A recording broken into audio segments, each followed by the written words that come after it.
Welcome to the Spooky Scary Show. We are two friends in two different states who discuss all things spooky, scary, and just downright strange. We read news stories every week. If you would like to suggest a topic or submit a paranormal story, email us at spookyscaryshow@gmail.com and follow us on Instagram and Facebook for spooky facts and updates. Hiya, ghosties! It's the end of the month, and that means haunted headlines. Haunted Headlines is where we pick funny, silly headlines just to kind of cap off the end of the month and shake things up a little bit, just to get your bones shaken with a little bit of laughter. I might have missed the memo on that one because mine aren't really funny, but... Mine aren't really, but you know. I did my best, okay? I did my best. Well, I did want to kick things off with a little ghost story. Yes. So it doesn't involve, like, my house or anything. So my boss has a little girl. She's like 6 or 7, so she's still like a little girl. And in their kitchen, they don't have a big house. It's a cute little house. So in their kitchen, they just have a spare fridge that they're trying to sell. So there's nothing in the fridge. It's not even plugged in. And the little girl was giggling and laughing in the kitchen and kept on saying, "Mom, stop!" And just like kept on like giggling and laughing. Oh no. So the dad was like, what are you doing? And she's giggling and she's like, "Mom keeps sticking her hand out from the side of the fridge and like kind of like putting it on like the front of the fridge and then like hiding her hand. And I keep telling her to stop playing because I know it's her." And the dad was like, your mom's in bed on the other side of the house. And I guess they, like, stopped and, like, looked at each other and were both like, nope. And they both, like, ran to the master bedroom and, like, jumped in the bed or whatever. Oh my god. Because, like, the family's, like, they're not, like, anything. They're not, like, really religious and anything to do with, like, ghosts and stuff. They're like, I don't want to talk about it. Like, that's just, it's not my thing. So it's really funny that happened. Because I was like, do you guys have, like, a recent family member that might have passed away and that, like, wanted to, like, play with Presley? And they're like, no, you know, like, nothing kind of came to my mind. I was like, okay, well, did anybody die in your house? You know, because when you buy a house, you have to, like, disclose that information, right? And they're like, well, not that I know of, but there are signs that there was a fire in the attic. Uh-oh. So I was like, well, I mean, obviously, you know, your daughter was giggling and laughing and playing with it, and she wasn't terrified. So I wouldn't be alarmed or afraid of, you know, this little entity or family member or ghost, whatever you want to call it, that was just there and wanting to have fun. You know, I was like, if your daughter starts to act like terrified or afraid, then I would be concerned. Yeah. I would be concerned either way, because that's just fucking freaky, but... A hand! Which is creepy. Yeah. Nope. Yeah, it honestly, like, as much as I'm, like, cool with, like, ghosts and stuff, as long as they're not demons, the hand, it just creeps me out of, like, it just, like, poking out and then, like, waving and then, like, putting its hand... I mean, obviously it wanted to play. Yeah, something that manifests itself as, like, physically real like that. Like, looking like a human hand. I don't know. Like, moving shit and shutting doors is one thing, ghosties. But, like, you know what I'm saying? Like, physically seeing a hand? Ooh. Terrifying. Creepy. Ugh. Creepy, yes. Ooh. I don't like it. I hate it. I hate it. Any hoosers. Back to the haunted headlines. This is our second version of Haunted Headlines, and this is the second time we have recorded 2 episodes in one night. So we are pretty lit, fam. Inebriated. Slightly intoxicated. I am celebrating a birthday next weekend on November 1st, so you guys will probably hear this episode on, like, November 2nd, November 3rd-ish? I don't know, whatever day is Sunday. Yeah. Usually put videos out on Sunday, so. It's gonna be your birthday, so we're doing 2 episodes, and we're already drunky pants, so what is your first article? Okay, it's kind of long. Bear with me, but I think you're gonna like it. It is called Not One Drop of Blood.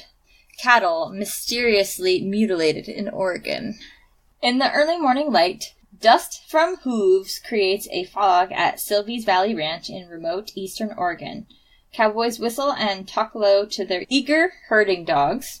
They're moving the cattle from one vast, sage-studded ranch to another. 5 young purebred bulls mysteriously showed up dead on the ranch this past summer, drained of blood and with body parts precisely removed.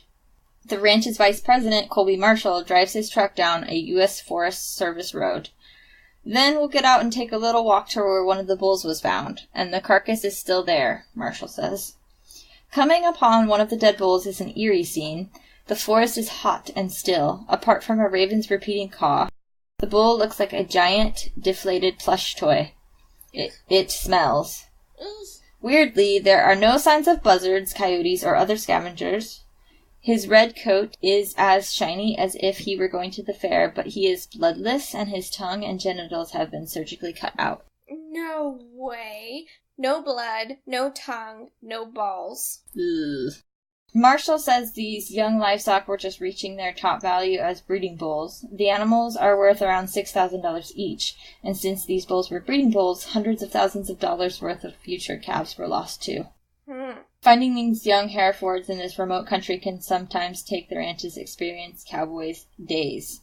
Ranch staff members are now required to ride in pairs and are encouraged to carry firearms.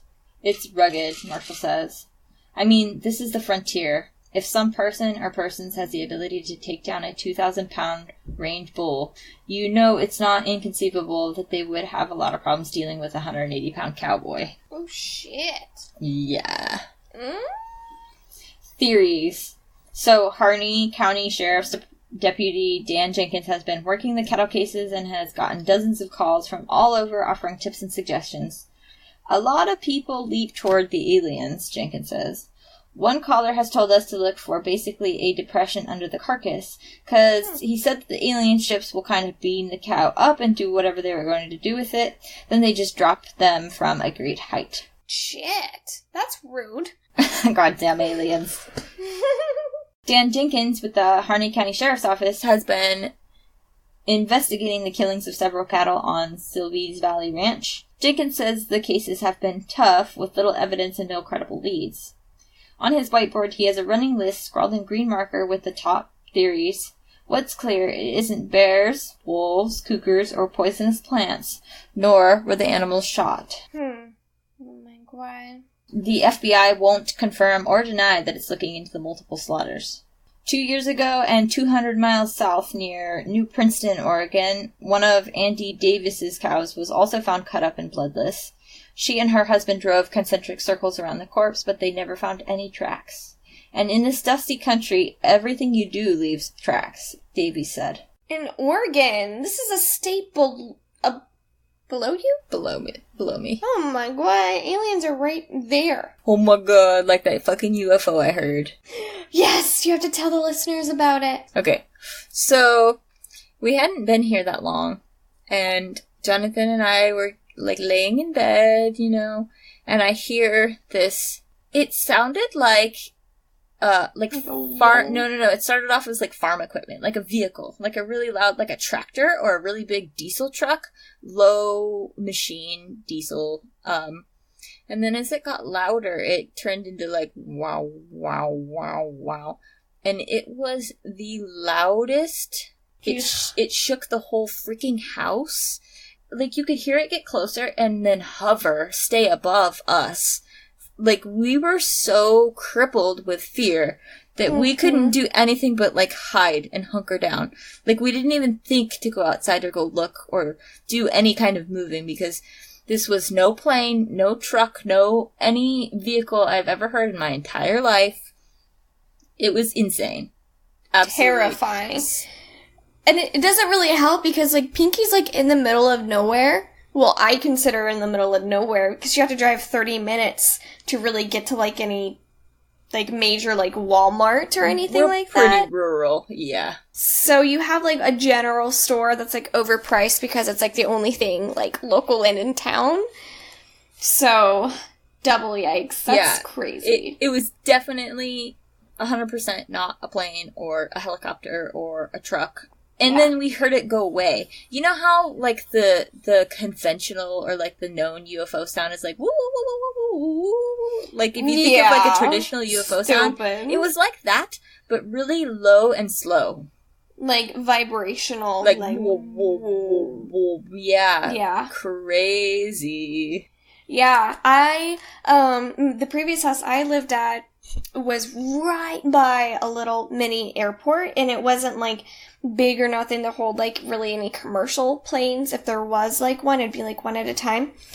But one night, I was in bed, and I heard from a distance, like, this slow, like, vibrating, like, wow, wow, kind of like noise. Like, it sounded like it was going in and then out, and then it hovered over. It was slowly hovered above us, and it wasn't like anybody bumping music in a car. Like, it was like, you could feel it. Like, our windows were kind of, like, rattling a little bit, but nothing, like, crazy.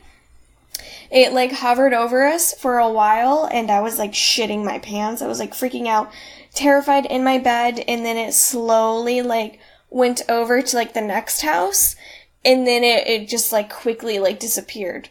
Like, it took up, like, so much anticipation coming over to us, and then it was like, no, that was not a helicopter.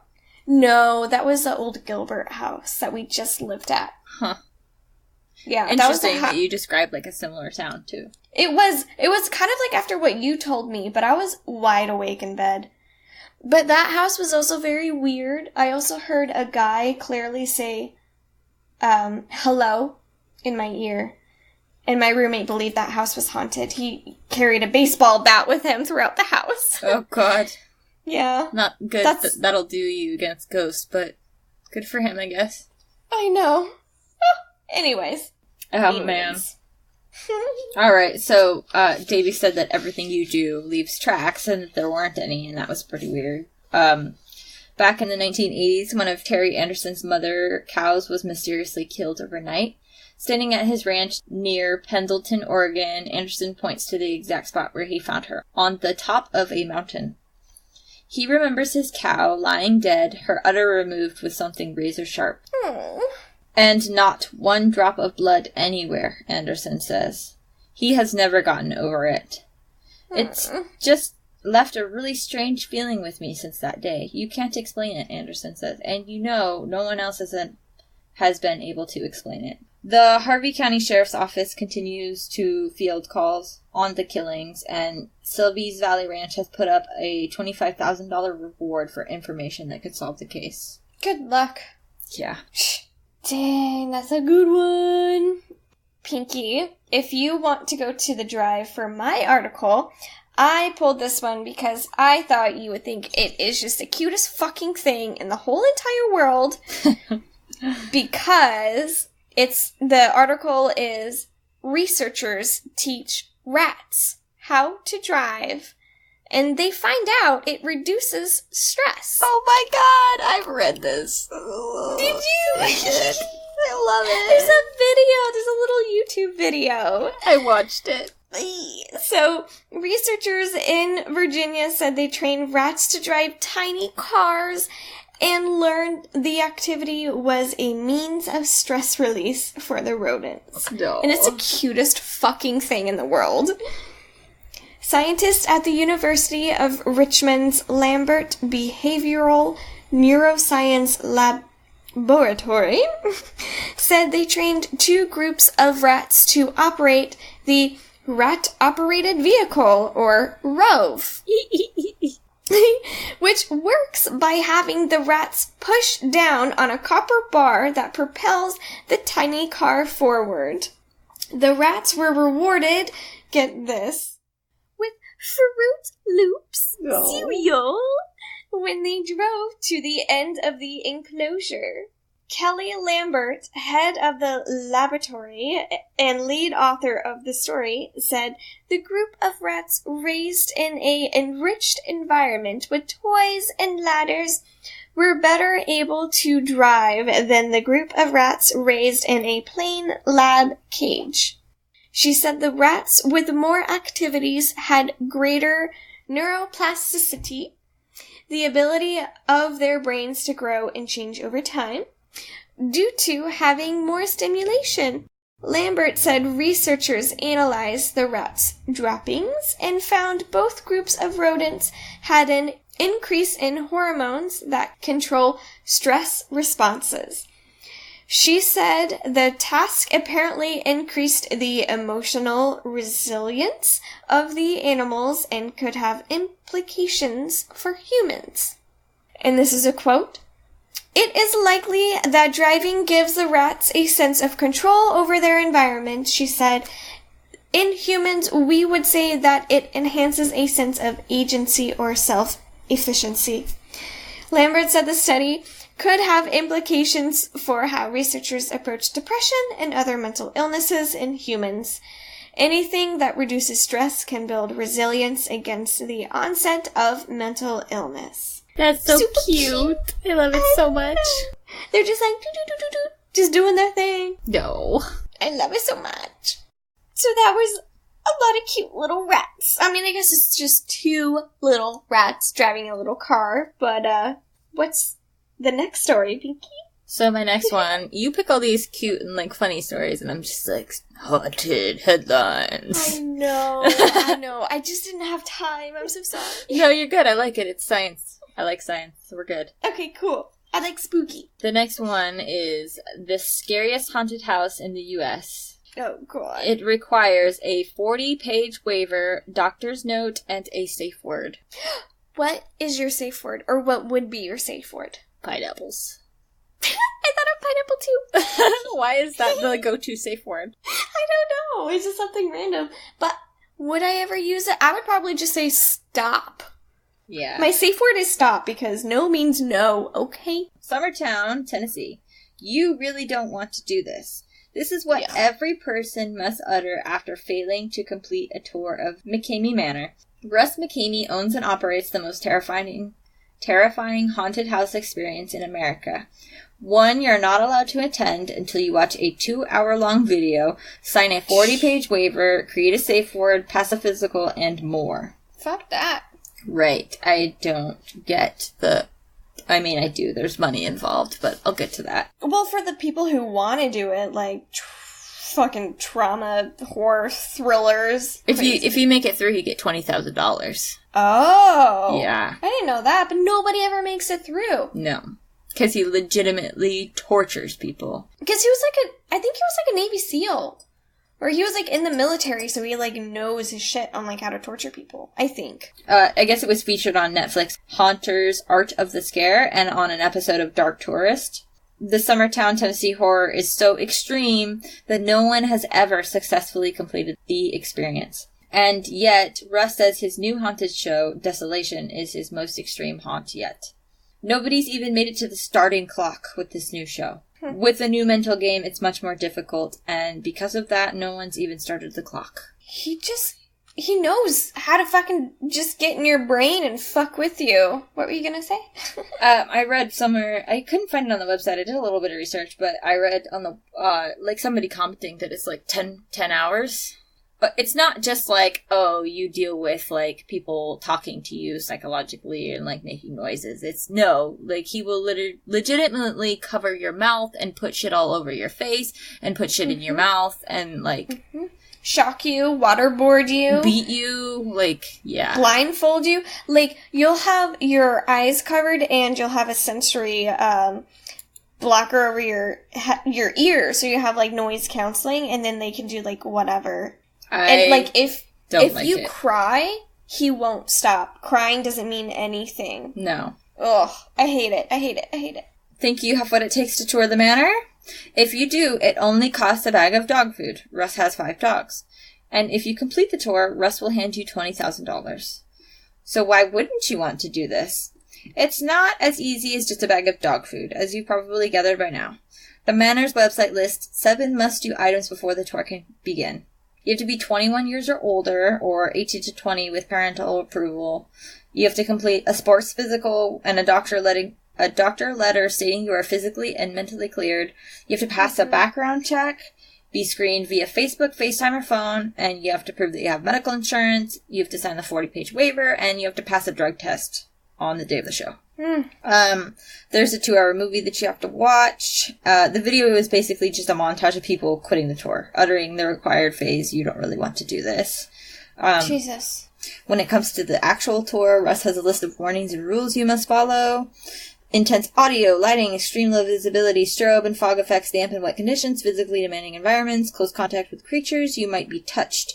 Very real and graphic scenes of horror.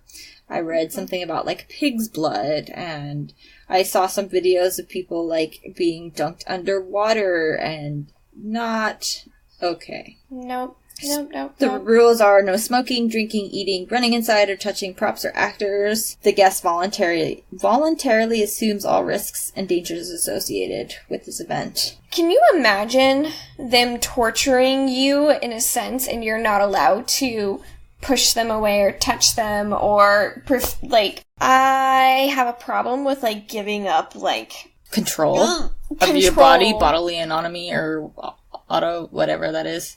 Yeah. Yeah. And just, trusting these people, and I'm blindfolded, and they can do, whatever, and just, I hate it. If they couldn't, attempt to suffocate me, or, put bugs on me, then I could do it.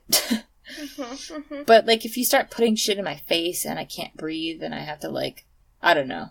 I feel like I didn't gain a lot of information from, the videos I watched. I saw him, putting mud on somebody's face and, I don't know. I need more details. It might be worth $20,000. It might be. I could put up with a lot of shit for $20,000. Tell you what. The Netflix show, he was literally in the military, and he knows how to torture people. Oh, so you've seen some stuff about it. See, yeah, I don't know anything about it. Basically, how you would torture a spy is what he's doing, and that's what he's trained in doing. And if you're torturing a terrorist or a spy, you're gonna fucking put him through some fucked up shit. And they said, if you're female or a guy and you're crying, that doesn't mean shit. And if you want to say the safe word, they will belittle you if you're a guy and be you're such a fucking pussy. I saw that. I was that 2-hour video, and it's they make them beg for it and say, I came all the way from wherever I came from to tell Russ McKenemy that I can't do it, or I wasted his time. That was the gist of that video. Yeah, he gets into how he breaks you down, and it's psychological, and then it's kind of not so much physical, but he breaks you mentally, and then once you break someone mentally, you can have them do whatever. And I listened to him talk about hypnotizing people too. Oh fuck! Yeah. No way. Yeah. Oh god. Who is Russ McKamey? The Russ you will meet outside of the McKamey Manor is not the Russ you'd expect. He says he's never been drunk in his life, he's never smoked a cigarette, he's never had a cup of coffee, and he doesn't take illegal drugs or smoke marijuana. The fuck are you even... And no wonder you want to fucking torture people, dude. Right. Smoke some pot. Swear to God. Maybe he wouldn't be such a fucking sadist. God. Imagine his sex life. Yikes. I'm a very straight-laced conservative guy. But here I run this crazy haunted house that people think is the torture factory, fetish factory, all of these things that it's not. But people believe that based upon the films that I have made. Russ films every tour with his video camera. He then publishes the results on his YouTube page. Russ says that he doesn't curse and he doesn't allow cursing during the haunted tours. If you do, yeah. That might be a problem for me. If you do, and many obviously can't help themselves, he deducts cash from your potential $20,000 prize. Is that a control thing? I don't know. It's kind of weird, huh? More of an inside little joke. That the manor is the most extreme haunt in the world, but there's no cussing involved. He laughed. I've already put well over $1 million into the thing, Russ said, and I don't charge any money of course, to get into it. A bag of dog food is the initial price, which is crazy. I'm not a very good business person. No. You'd think Russ's favorite horror genre would be Saw or Hostel type. The more blood, the better. That's not the case. Russ has an appreciation for the classics. He likes, like, Alfred Hitchcock and Vertigo, Bird, Psycho.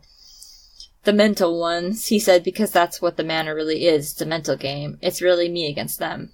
Like what you said. Oh, yeah, I kind of ruined this part. It's okay. I jumped the gun. No, you're good. Russ is so good at what he does, he's had people sue him over things that they thought happened during the show, but didn't actually happen. What the fuck? Yeah. Russ doesn't just film every show for entertainment purposes. He does it to protect himself in court. You'd be surprised over the years how many people have claimed something happened to them inside, he said, and I need to go back and show whoever needs to see it the raw and unedited footage saying, here you go, here's the complete show. How is Russ so good at playing make-believe? He says hypnosis is a great tool. Oh, god damn it. When I use the hypnosis, I can put you in a kiddie pool with a couple inches of water and tell you there's a great white shark in there, and you're gonna think that there's a shark in there, he said. And so when you have that kind of power over people and have them do and see things that you want them to see, that they can leave here thinking it really happened. And they'll go to the authorities and say, oh, whatever, and I have to come back and show the footage and say, it didn't go that way at all. It saved me thousands of times. What a fucking sadistic son. He fucking knows what he's doing, man. He's a fucking... Yeah, it's crazy. I don't know. It kind of, like, this article makes him seem not so bad, but, like, why do that? He's not making money, so it's obviously something that he enjoys doing, and that makes me think that you're kind of a twisty individual. I mean, definitely could be, like, a sociopath, or, like, he could be out there murdering people, but he could find a way to be like, oh, no, this is fine. It's legal. I'm covering my ass. I'm not doing anything wrong, per se. It's the legal definition of a sadist. It's a person who derives pleasure and sexual gratification from inflicting pain or humiliation on others. That's the definition of a sadist. Yep. So, over the years, he's been able to tap into the fears of everyone that's come through the manor, and he says that he works each show around everyone's individual fears, so it's never the same show. Russ says a common fear people share is water. If you think you have the guts to even attempt McCamey Manor, you can contact Russ here. I will stay behind. I mean, no shit people fucking fear water is because as much as we need water to survive, it can easily fucking kill us. Well, drowning would be a suck-ass way to die. Ugh. I wonder if you have to fill out, like, a questionnaire about, like, your fears and your mentality and stuff. How does he figure out these people's fears? Because I would lie my fucking ass off. I am afraid of butterflies and cotton candy. And cotton candy and unicorns. You know, I love water. I love clowns. I love suffocation. That shit turns me on. I wonder what would happen if you just, like, played cold, like, didn't say anything or do anything, like... I think they make you, from the Netflix documentary, they make you, like, say stuff and participate. So, like, the whole point of, like, breaking you down mentally is, like, you admitting, like, oh, I'm a piece of shit. Oh, I don't know what I'm doing. And it's, like, that whole kind of, like, role play of, like, the dom and you're, like, submissive. Yeah, so you kind of have to play that role. You should definitely watch it on Netflix. Do you guys have Netflix? Yeah, we do. I'll have to check it out. It sounds kind of interesting. That whole series was really cool. That guy didn't make him... I don't think he lasted, like, an hour. Or maybe he did, like, 2 hours, but... 10 hours is a long time. No eating or drinking. That would get to me. I could be strong for maybe, like, 2 hours, and then I need to eat something. Take a break. You're like, I need a fucking cigarette. I couldn't. I'm a trauma baby. Okay. So my article is 11 fun facts about poop. Ew. It starts with, we know how long it takes you to poop. So we don't know exactly how long a bowel movement takes you, but there's less variation in this than you think, even between different species. An elephant's rectum is about 10 times larger than a cat's, yet they poop in the same exact amount of time. You might be a super pooper. A fecal microbiota transplant is exactly what it sounds like. You take some good poop and put it into a bad gut, hoping that the microbes that keep the donor regular will take root and flourish in their destined new home. Oh, I've heard of that. I think people with C. diff have to get that. Oh shit, really? Maybe not C. diff, but I've heard of that before, of people needing poop in their stomach. Studies suggest that the best sources of poo for this potentially life-saving therapy are tummies full of a diverse variety of microbes. Ooh, I did not know this. Some animals poop in cubes. What the fuck? No matter how super your poop might be, we can say for certain that wombats have you beat. Why? Because they poop in cubes. Their evacuations are angular as heck after coming out of the bottom. It truly boggles the mind. A team of engineers and biologists think they finally know how the sausage gets made. That's disgusting. And how do they have square poop? It has something to do with the evacuations. Do they have square intestines? No, I think there's a link on the thing. Angular. Alright. Another time. So monkey poo can reveal monkey business. When two different species of monkey in Nome National Park started getting together to make adorable little hybrids, some didn't believe it could be true. But how can you confirm the mixed ancestry of a bunch of animals without dragging them to the lab? Or at least making them sit still for a quick haircut? The answer is the excrement. Oh. I mean, I guess there's like DNA, kinda-ish, maybe. Interesting. We'll leave this link in the drive. There's a bunch of other links that you can click on if you're interested in more facts about poop. Don't judge me. I was in a time crunch and I really had to pick an article. And you picked the shittiest one. Oh, I love it. Okay. Is there mouse poop on Mars?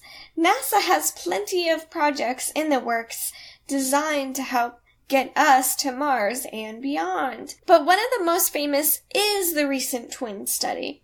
Unfortunately, you can only learn so much by comparing one person on Earth with one person living in space, even if they're identical twins. To get more data, scientists turn to mice and, of course, their poop. Curiouser. Curiouser. This is kind of like a bad idea, because everyone's gonna be, left with questions. Next. Poop. Next. Poop. Your dog's poop probably looks a lot like yours. You wouldn't expect human and canine microbiomes to have much in common. We eat way more veggies, or at least we're supposed to. And we have different immune systems. But research suggests we have a surprising number of shared species in our guts. So, if our guts align... Okay, so, a little bit about my dog's poop. I have a skinny, long dog. He's like a cockapoo poodle. He's skinny. And then I have a short, fat dog. He's a Shih Tzu mix. So the skinny, long dog poops fucking huge, massive shits. And then the short, fat dog, you would assume, whatever, is like the tiniest little poopies ever. It's crazy. Anyways. Interesting. My cat takes massive shits. Dog-sized turds. I've almost sent you pictures before because it's so ridiculous. You should! But I was like, nah. As weird as that sounds, you should, because I have 2 guy cats and they're tiny. The shits are tiny. No, literally, this poo was 5 inches long and 2 inches wide. I'm like, that is not a cat turd. And she doesn't bury it either. She just, leaves it on top for me to look at and smell. Just, you fucking nasty bitches. I hate that. My cats do that too, but like with like diarrhea. I'm like, God damn it, guys. Yeah. All right, next. Anyways. Next, poop. Plants sort of poop too. It depends on how exactly you define an excrement, because plants don't push solid waste out of a digestional hole. But just as humans and other animals use bowel movements to get rid of materials that have no place inside of us, plants can still void waste. Some push salt out of their leaves, and some even have a septic system inside of them. Cool. Yeah. So, poo is all around you. The next time you read a headline about bathroom bacteria showing up somewhere you don't want it to, take a deep breath and remember this. There's poop on everything, like your cell phone. All the time. All of the time. No. I hate it so much. I know, it's disgusting. But, I mean, what else are you supposed to do? Read the back of a Febreze bottle while you're doing your business? Wash your goddamn poop hands. True. Hurricane season could mean a little more pig poop in your water. Ugh. As we prepare for the 2019 hurricane season, this is a little old, to kick off, let's take a moment to remember the deep, well, you know what, we found ourselves in last year. Hurricane Florence. They meant shit. Deep shit. Yeah. Hurricane Florence inundated at least 54 lagoons full of pig excrement when it made landfall September 14th and uploaded at least 8 trillion gallons of rainfall over North Carolina in less than a week. The rainfall broke records, but the slurry of hog poop, urine, bristles, dead skin, and bacteria that sloshed into the environment was pretty typical. That's gross. Guess where it all wound up. So during heavy rains or flood, excess water can easily seep into groundwater that many people in rural North Carolina tap into for their drinking water. This puts the people who rely on privately owned wells, which aren't regulated by the government, at risk for microbial infections from the pathogens including Salmonella, Giardia, and E. coli, which live in pig poop and can cause severe diarrhea, even in healthy humans when ingested. Oh, bullshit. Everybody's fine. The fucking earth is a natural filter. Don't tell me that the government's doing a better job at anything than what private citizens are doing. Nah. Next, poop. That's right. Next, poop. More cowbell, please. Hippo crap does a world of good, which I thought was kind of crazy. So, a little backstory about hippos. In addition to some light cannibalism, individuals... I kind of cropped this. So, okay. Hippos are known to be primarily vegetarians. I think that's a word. Yeah. But they are also known to dabble into some light cannibalism. So they eat about 80 pounds of plants every day, most of which they defecate into the waterways they spend their day waddling around in. As a result, hippo poop is a plentiful resource. So plentiful, in fact, that groups of hippos have been known to kill all of the fish in their immediate environment with their abundant feces. Gross. But according to the latest study, these prodigious bowel movements aren't all bad. Rather, hippo intestines may be a critical pipeline for the element silicon, which they consume in their earthly diets and excrement through their underwater doo-doo. Ew. The silicone emanating from the Mara River hippos eventually makes its way to Lake Victoria, the world's largest tropical lake. There, one finds the rich and varied ecosystem populated by swamp-loving Sitangua antelopes, Nile crocodiles, rainbow-colored fish, and shoebill storks. All of them depending in ways big and small on the periodic table product pumped out of an almost hairless and totally murderous giant's butt. What the fuck? But, so if you are an Apple user, just saying because I'm an Android user and I get a lot of doo-doo about this silicon element is common in Apple phones and a lot of electronics. And there's like more to it, but I didn't include it.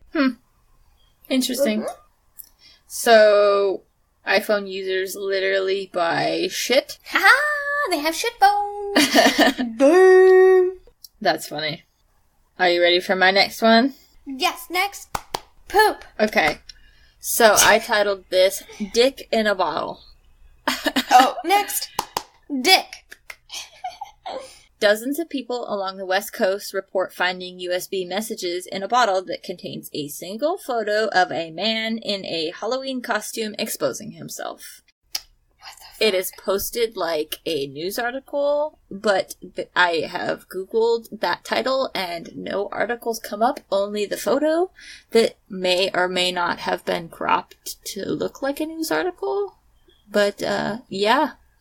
There's a picture there so you can see it in all of its glory. Yeah. Holy shit. What the fuck?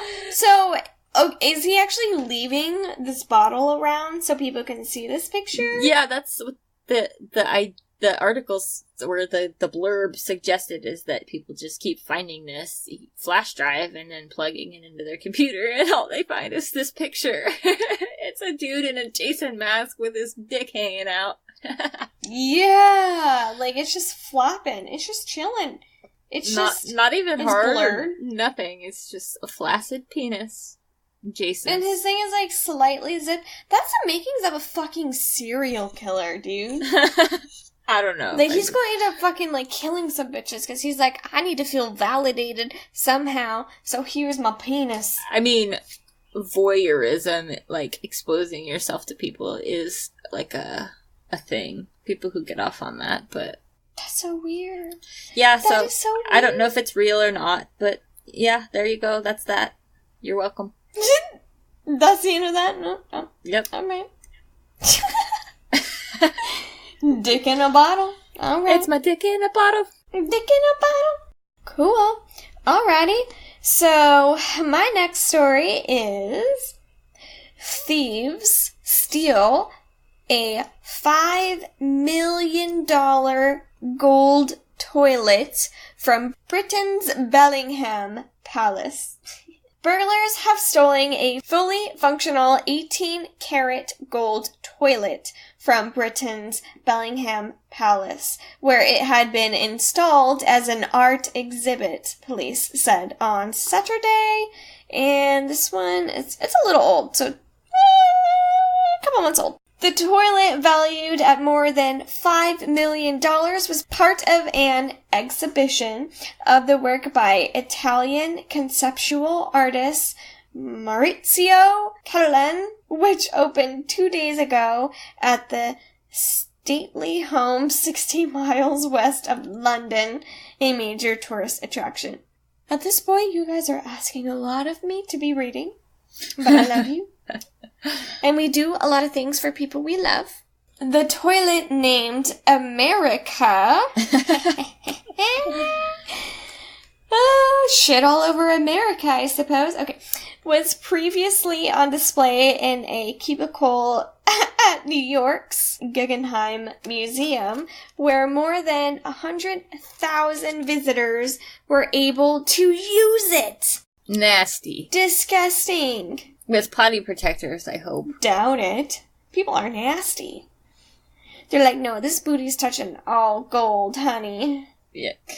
Thieves with at least 2 vehicles broke into the palace, the birthplace of World War II leader Winston Churchill, and removed the toilet sometime before 5 a.m. And then the local police said, due to the toilet being plumbed into the building, this has caused significant damage and flooding. Detective Inspector Jess Millen added in a public statement, police said they had arrested one 66-year-old man in connection with the theft, but had not recovered the artwork. Bellenheim Palace said it was saddened by the loss of the precious artwork, which it said that the rest of the exhibition would reopen on Sunday. Last year, while the toilet was at Gunningham, the Washington Post reported that President Donald Trump turned down the offer from the museum to temporarily install the toilet for his personal use in the White House.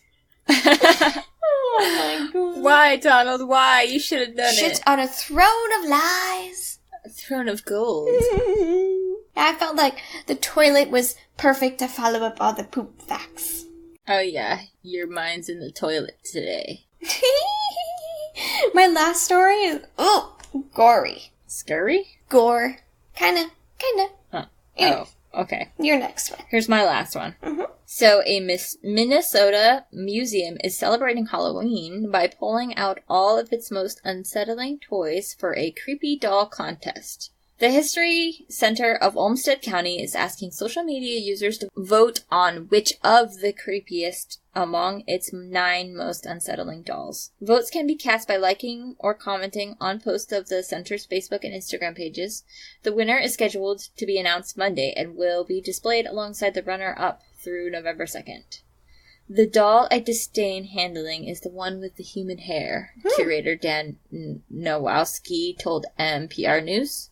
We have some dolls that have movable eyelids, and when you lift them up, they snap, he said. You can hear the click from the eyes moving up. Ew. I kind of want to see If you look up the Minnesota Museum creepy dolls, it should come up, and you can see all the nasty-ass dolls they have, and it is really disturbing. Ooh. I want to see. Hold on. Creepy. Why am I typing in all caps? I'm very aggressive. I'm like, ooh, yes. Oh, shit. There's one with, no pupils. Yeah, they're freaky. And you know what? That's just, what kids played with. To us, it's creepy, but to them, they're like, no, that's, Barbie. All right. No. Dang. But, somebody's grandma probably made this for them, and then we're just being dicks, and we're like, oh, that's creepy. No. Don't be all sentimental. That shit's fucking creepy. It is. It's really fucking creepy. Oh, I love it. Okay. So, my last one. Iowa's family basement is soaked with 5 inches of animal blood. Oh, God. Yup. So, this took place, I think, in Des Moines? Anyways, so blood may be thicker than water, but it'll still flood your basement. So Nick Listina found this out the hard way 2 weeks ago when he discovered 5 inches, 13 centimeters, of blood, fat, and other animal tissue flooding his family's basement in Bagley, which is about 45 miles, 72 kilometers, northwest of Des Moines, Iowa. He told the Des Moines Register that he hasn't been able to clean it up because it's still seeping in. If you click, what the fuck? Yeah, if you click on the link on the bottom, you can see the guy standing. The blood. Ugh. That's disgusting. The waste coming from a neighboring meat locker where blood and tissue from slaughtered animals was washed down a drain.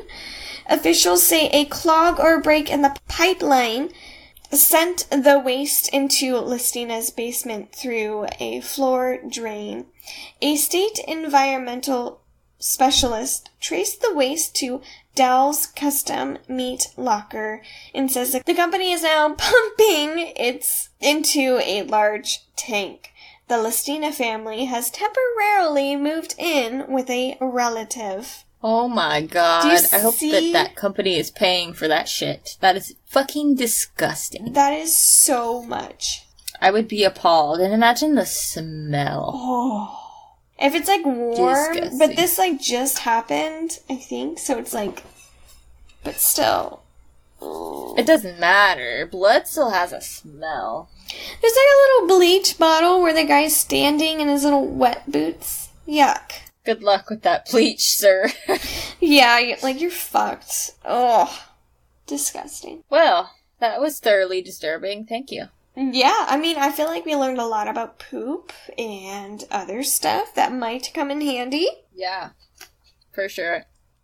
Hope you guys enjoyed that segment of Haunted Headlines, and we will bring you more Haunted Headlines, and it will no longer be spooky season, because it'll be November, and I'm so sad. Yes, but we can still be on brand with, grateful murderers, and we can see what we come up with. But we are grateful for our listeners. Our listeners. I have a speech impediment, okay? And you're picking up the microphone again. Because I want to. Glob, damn it. Okay, anyways, it's bedtime, and we love you guys. So, have a good night. Adios, amigos. Chachos!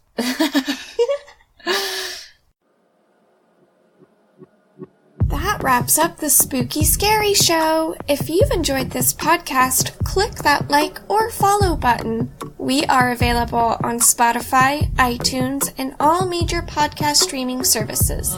Spooky Scary Show is an independent podcast with big dreams. So if you would like to show your support, check out our Patreon page at patreon.com/Spooky Scary Show. Also, join in on the conversation. Follow us on Instagram at Spooky Scary Show for science and spooky facts. Scary you later. Spooky.